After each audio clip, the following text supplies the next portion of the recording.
J'ai eu envie de faire des films depuis vraiment longtemps. Je pense au collège, j'avais déjà envie de faire des films. Et j'ai fait une fac de cinéma à Paris et une fac de sociaux aussi parce que comme j'aime bien les films qui ressemblent à la vie, j'étais même un peu intéressée par le documentaire à la base. Et donc j'ai fait voilà, sociologie et cinéma à Paris. J'ai tenté des écoles. J'ai eu une école en Belgique, l'IAD, mais j'étais pas très école. Donc j'aimais pas qu'on me dise de faire ceci ou cela. La fac, c'était bien pour moi, l'anonymat de la fac. Et donc je suis rentrée. J'ai fait des petits films bricolés depuis longtemps. Mais j'ai fait un premier court-métrage quand j'avais 20 et quelques à la fac, quoi. Et, euh, et c'était un film... en fait, c'était très ambitieux. Je ne m'étais pas rendu compte que ça allait être aussi difficile. C'était un film sur mes souvenirs d'école. Donc sur l'humiliation à l'école par une maîtresse et la difficulté des relations avec les autres élèves. Et donc j'avais trouvé 20 enfants dans des centres d'animation que j'avais rassemblés. Petit à petit, on faisait des répètes et on avait tourné dans une école pendant une semaine à peu près.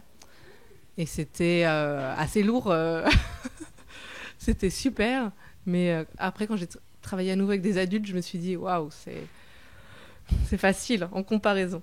Mais c'était ma première expérience de court-métrage de fiction scénarisé. Et c'était ce film-là.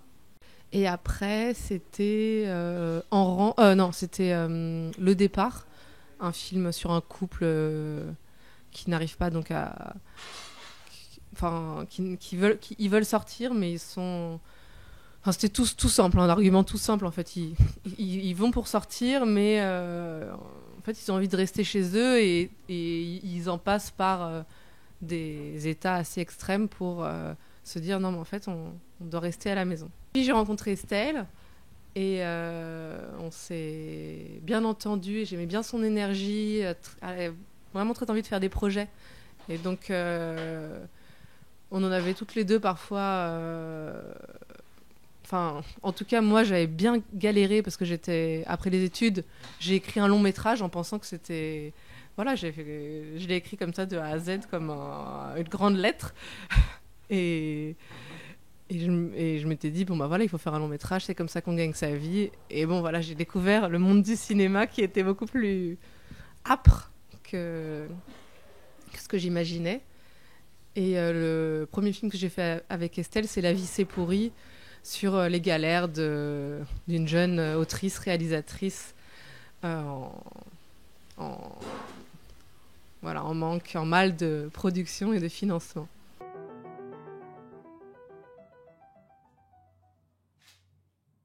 Ouais. Non, je suis un peu... J'en ai ras la casquette là. J'en ai marre, ras le bol, ras la casquette. Au bout du rouleau, tout ce que tu veux. Quoi. Je dis. Pourquoi? Je viens de recevoir une lettre de refus pour la bourse Beaumarchais. Oh, c'est pas grave. Non, je sais que c'est pas grave, mais d'habitude, ça va. Mais là, aujourd'hui, je peux pas te dire pourquoi, ça me fait mal, voilà. Non, mais tu sais que c'est long. Non, mais oui, Il y en mais aura ça... d'autres. Je sais tout ça, si tu veux. Le problème, c'est que je travaille comme une dingue depuis pas mal de temps.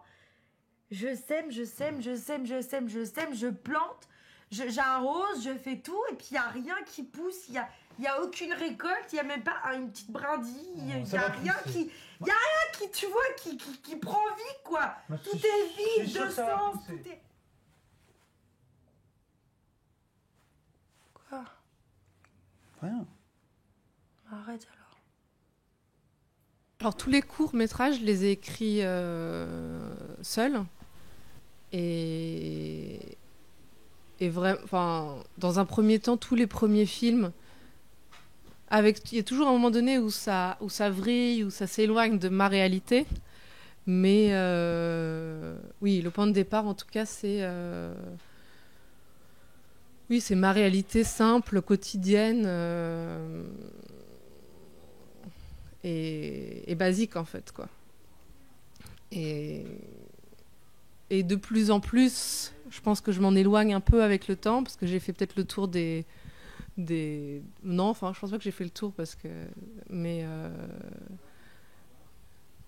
oui, c'est sûr que tous les cours, ça part d'une expérience personnelle. Après Nino, le dernier, ça a été un très long dans l'écriture parce que la production était très longue. Donc je l'ai réécrit, enfin quasiment comme un petit long, quoi.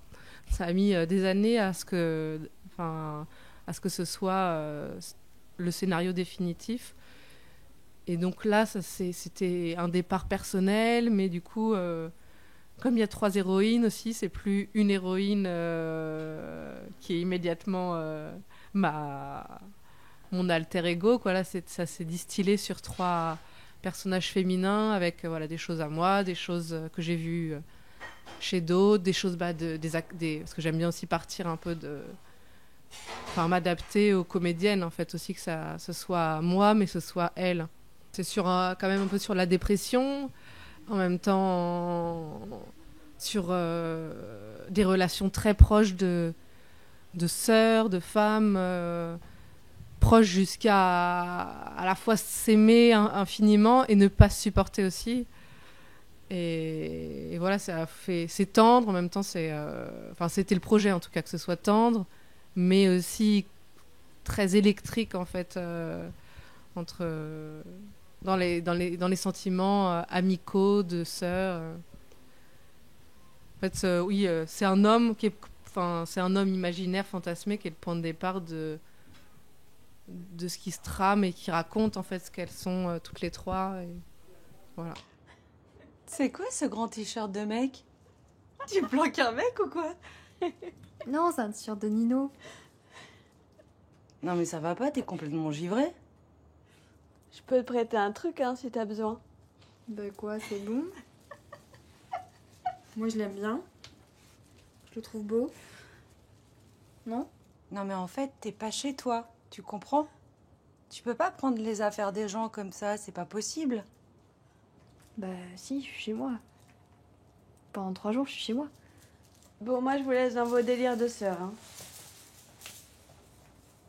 Bonne nuit. Ouais, merci. On va se baigner? Moi ça me dit pas trop, j'ai froid. Je vais garder des affaires. Ouais. Moi je t'accompagne, je me prends juste le pied.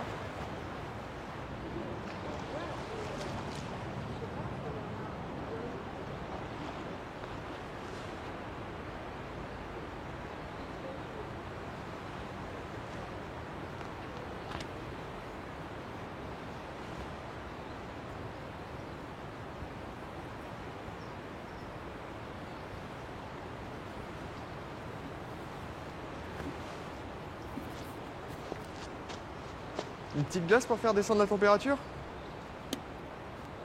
Il fait pas si chaud, hein. Oh, un petit peu quand même. Puis même le sucre, ça réchauffe le cœur. Il vous reste des Magnum triple chocolat? Triple chocolat, c'est une bonne idée, mais j'en ai pas. Double chocolat? Ouais, c'est pareil. Double? Ouais. Allez, on y va. Tac. C'est un très bon choix. Merci. Tenez. Merci beaucoup. Bonne journée. Merci.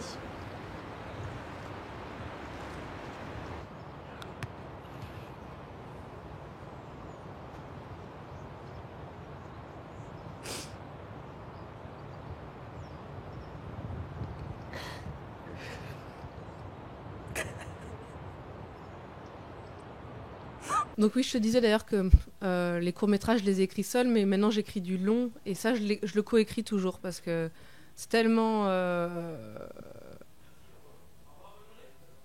c'est tellement un long chemin, avec beaucoup de questionnements, et puis c'est énorme, moi, je trouve, d'écrire un long-métrage, de ce que ça demande. Là, je les coécris systématiquement, en tout cas. Et pour ce qui est du parcours d'un jeune cinéaste et moins jeune, de qu'est-ce que c'est que débuter dans le cinéma, en fait, je pense que si on sait, enfin, si j'avais su exactement, maintenant je suis dedans, mais si j'avais su, enfin, j'y croyais pas, on me disait c'est difficile, je disais, mais moi j'avais vraiment confiance en fait. Quand j'avais 20 ans, je me disais, bah voilà, je vais faire du cinéma. Après, je me suis dit, bon, ok, bon, allez, un long avant 30 ans. Bon, bah là, j'ai largement dépassé 30 ans. J'ai toujours pas fait de long métrage. Donc, je pense que ce qui est... Enfin, moi, ce que je fais, en tout cas, c'est que je travaille toujours. Je suis sur plein de choses différentes. C'est ma manière de trouver ça... de garder la joie, parce que c'est aussi une grande joie. C'est beaucoup de frustration parce que c'est difficile économiquement et de mener à bien les projets dans lesquels on croit et dans lesquels on met du cœur. Mais écrire avec des gens qu'on aime, tourner, c'est génial, quoi. Et puis croire que ça va se produire, même si ça ne se produit pas, c'est aussi joyeux. Mais voilà, ce que je fais pour que ça reste joyeux, c'est pas toujours le cas, parce qu'il y a des déceptions et tout ça. Mais je fais plusieurs projets différents. Et puis je travaille aussi avec des jeunes, avec des scolaires.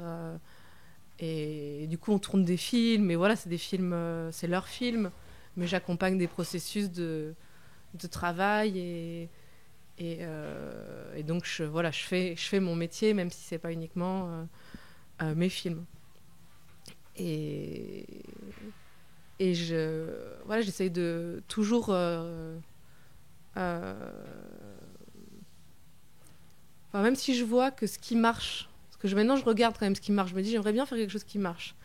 Alors, je me dis, qu'est-ce que c'est qui marche ? Et je regarde les courts-métrages qui cartonnent ou les longs-métrages qui cartonnent. Et je me dis, c'est pas exactement le cinéma que j'aime et que je défends. Mais il y en a que j'aime bien, évidemment. Mais là, en ce moment, je me dis, comment peut-être faire un court-métrage qui cartonne ? Alors là, sans faire quelque chose qui ne me plaise pas, parce qu'il faut que ça me plaise. Mais pourquoi pas ? Enfin, ça me déplairait pas d'avoir un film. Parce que là, mon chemin dans le long-métrage, c'est qu'on me dit, ah ouais, c'est bien, mais t'as aucun court-métrage qui a cartonné. Donc je me dis, bon, ok, très bien. Donc c'est des petits défis, voilà. Mais est-ce que j'ai bien senti Est-ce que je vais arriver à produire un court-métrage qui cartonne avec ce projet-là ? Et ce qui m'intéresse en plus, toujours, c'est les gens, les émotions, les contradictions... En fait, la complexité, voilà, de nos humanités, c'est ça qui me passionne. Donc, c'est toujours, en fait, ça tourne toujours autour de ça, des relations, des choses assez simples de la vie, et avec les acteurs que j'adore, en fait. Voilà, j'adore les comédiens, les comédiennes, et ce qu'ils apportent, en fait, à un rôle avec leur complexité, leur humanité, voilà, entre chercher ça au scénario, puis ensuite le chercher à nouveau au tournage avec les comédiens. Je pense que c'est ça qui m'intéresse et qui fait peut-être des personnages qui semblent humains, réels. Justement, je voulais revenir aux acteurs parce que tu as l'habitude de travailler tout le temps, ou en tout cas plusieurs fois sur plusieurs films avec les mêmes acteurs, et notamment ton actrice principale Estelle Chabrolin. Il y a un acteur que je connais pas son nom, mais il revient plusieurs fois Anthony aussi. Couret, ouais. Anthony, c'était mon compagnon quand j'ai commencé le cinéma, en fait, j'étais avec lui. Il était comédien, donc spontanément, je l'ai embauché. Et c'était facile comme ça, quoi. C'était...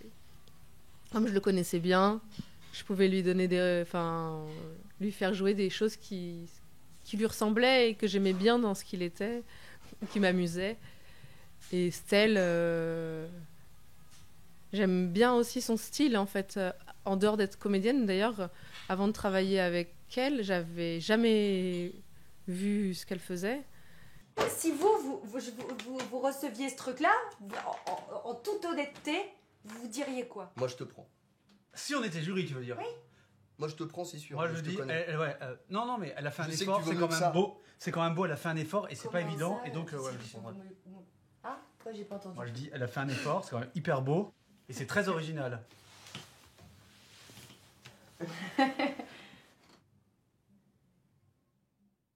Donc, attends, t'as bien compris. Hein, Ouais, j'ai compris. Ouais.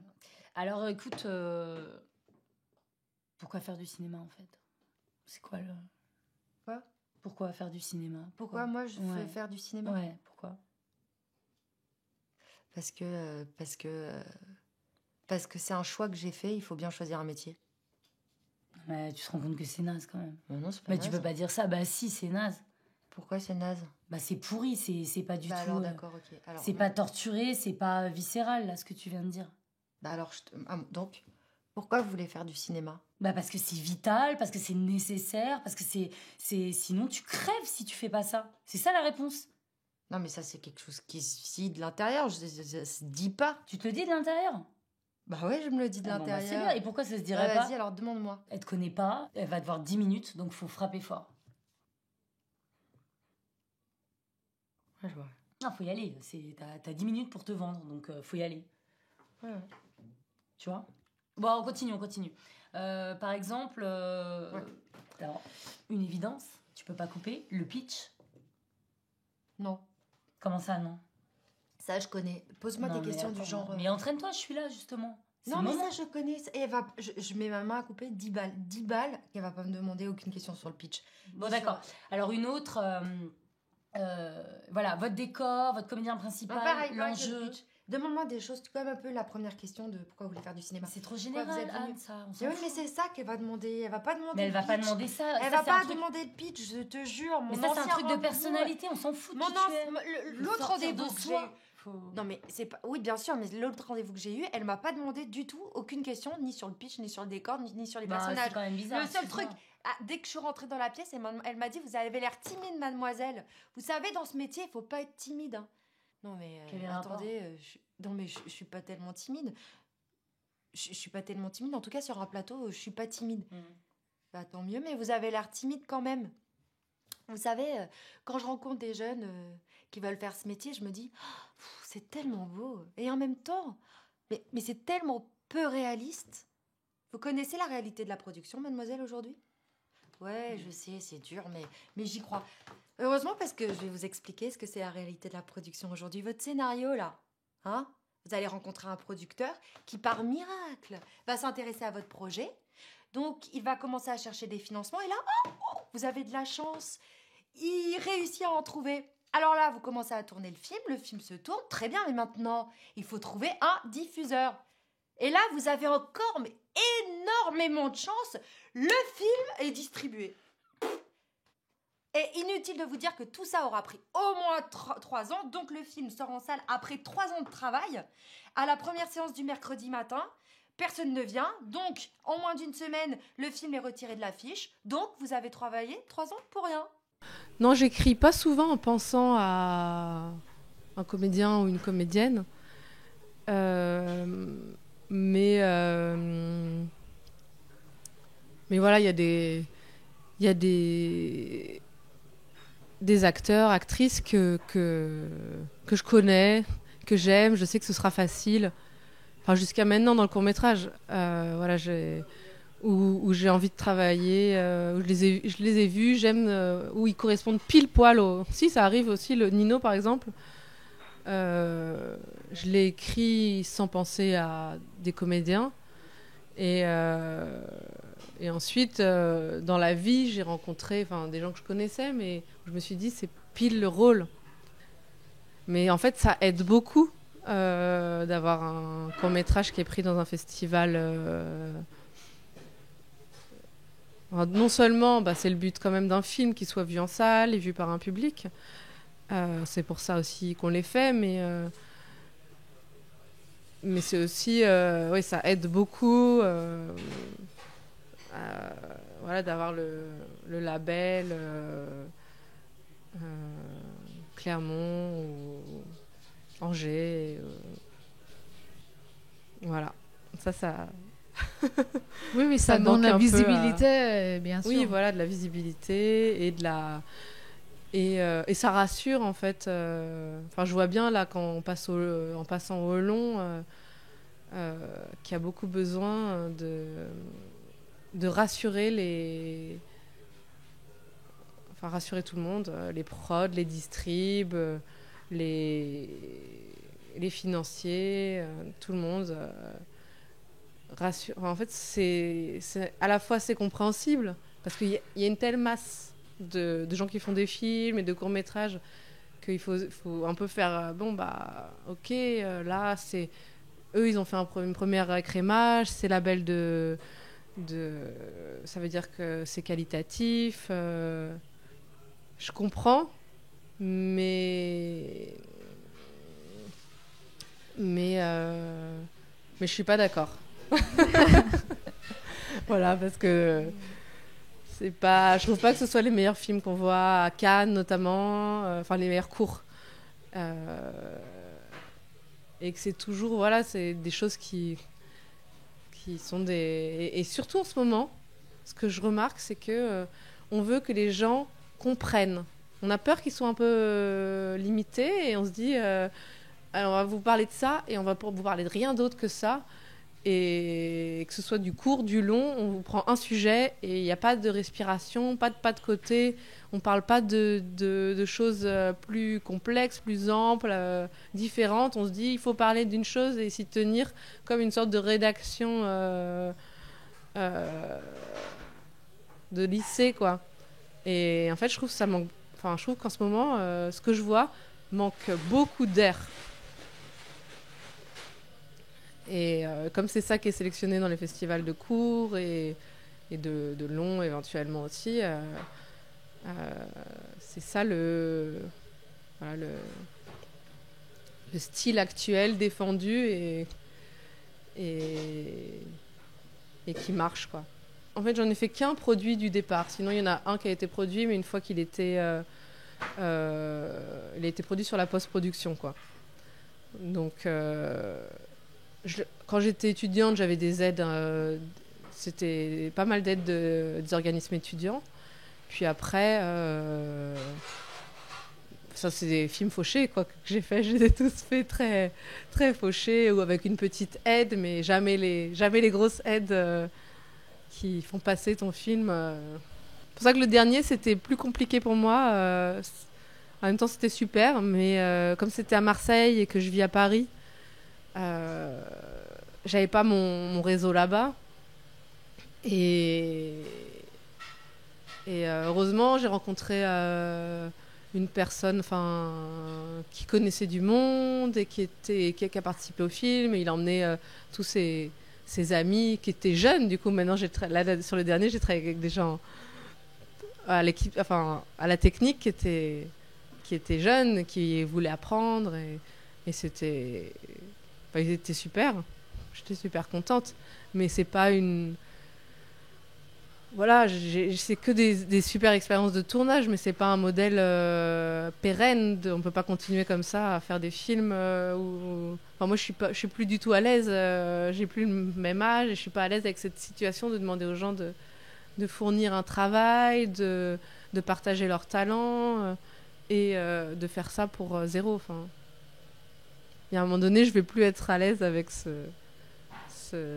ou alors vraiment si c'est mes 4 copines et une à la caméra, une au son, mais bon, la technique va en pâtir un peu. Et sur Nino, tu avais un peu plus d'argent. Je crois qu'à l'image, ça se voit un peu, parce que je pense que les autres films, ça se passe vraiment à l'intérieur. Je pense que c'est des films que c'est plutôt dans les appartements. Et là, c'est la première fois qu'on voit la ville vraiment dès le début. Tu as pu filmer à l'intérieur, ce qui nécessite des autorisations, peut-être un peu plus d'équipement ou des gens. On n'a pas eu beaucoup d'argent, mais on a eu une petite subvention, mais vraiment très faible. On a eu 5 000 euros. Je crois que la prod a quand même mis un peu aussi d'argent. Voilà, mais on n'avait vraiment pas beaucoup d'argent. Mais c'est surtout que avant, je négligeais un peu, je m'en foutais des images, de la technique. Je disais toujours, on s'en fout, j'ai envie de raconter une histoire, j'ai envie que ça aille vite, j'ai envie de pouvoir... et je me suis dit quand même, en fait, tout d'un coup, je me suis dit, c'est aberrant, en fait, je fais du cinéma. Les images m'intéressent, en fait, pourquoi elles m'ont pas intéressée jusqu'à maintenant? Et j'ai rencontré aussi une super chef opératrice, Sofia Rodrigo, qui a vraiment un œil qui m'intéresse, enfin, son sens de l'image, comment elle en parle, sa manière de parler de la lumière, de l'image. On en a beaucoup parlé ensemble et aussi c'est pas tant une question de budget que de soins qu'on a dédiés à l'image, davantage que sur les autres films.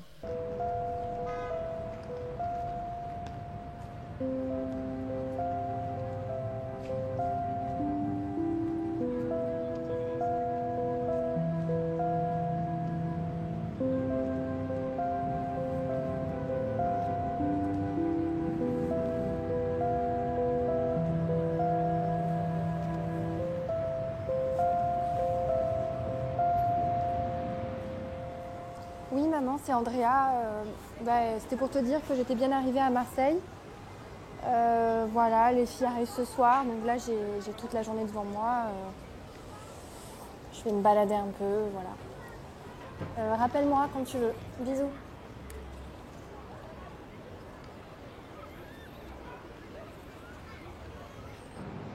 Le long métrage, j'ai commencé de le coécrire avec une amie et co-scénariste, Camille Dumouchel. Et il y a en 2017. Et donc là maintenant, bon, il est complètement écrit. On a toujours fait des modifs à l'infini jusqu'à il n'y a même pas si longtemps que ça, mais il est fini. Il est produit par un Calpa Film, une petite société d'un producteur qui s'appelle Tristan Berger. Et voilà, ça fait maintenant, je pense, plus de 2 ans qu'on est en financement. Mais je ne sais pas combien de temps ça va mettre pour qu'on ait les financements, que l'on puisse tourner. Voilà, il y a des moments où je me dis peut-être jamais, mais j'espère que si, parce que j'y tiens beaucoup à ce film, j'adore. C'est plus c'est à la fois, je pense, le même style que les autres. Ça parle des gens, de leurs ambivalences, d'amour, du couple, de comment s'aimer, comme c'est difficile, mais en même temps, c'est beau, des choses comme ça. Mais c'est plus un sujet parce que c'est l'histoire d'un couple qui s'aime, ils ont presque 40 ans et voilà, le personnage principal féminin, elle n'a pas envie d'être mère, elle n'a pas envie d'avoir d'enfant. Et son compagnon, il était OK avec ça, mais en fait, là, il se rend compte qu'il a envie d'être père, que c'est important pour lui. Et ils n'ont pas envie ni de renoncer à leurs désirs individuels, ni de se séparer. Et donc, ils vont inventer une manière de pouvoir être ensemble en créant une famille un peu différente, avec une amie qui est lesbienne et qui a envie d'avoir un bébé. Et donc... le film, c'est vraiment la grossesse de cette amie qui fait un enfant avec... Bon, je vais donner les prénoms, en fait, là, je m'embrouille. L'amie s'appelle Claire, l'héroïne Gabrielle et son compagnon Clément. Et donc, Claire et Clément vont faire un enfant en tant que parents. Et Gabrielle sera belle-mère du départ. Et donc, elle tombe enceinte très vite. Et c'est la grossesse de cette femme et comment leur projet se confronte à une réalité qui va arriver, comment ça les ébranle plus que ce qu'ils avaient imaginé. Et voilà. Voilà. Comment les places de chacun durant cette grossesse se bouleversent, se redéfinissent, s'ajustent. Et c'est une comédie, mais dramatique, comédie dramatique, à Marseille. Et voilà. J'ai un autre long métrage aussi, mais qui est plus en début plus ou moins début d'écriture, sur une relation mère-fille qui est problématique. Et là, c'est plus un drame. Ça se passe en Bretagne. Et voilà. Non, j'ai rien de spécial à ajouter. J'espère. Le passage au long, c'est vraiment un.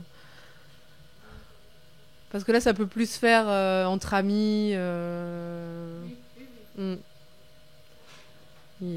On passe à une échelle différente, donc à des budgets très différents. Et donc, c'est un gros palier à franchir.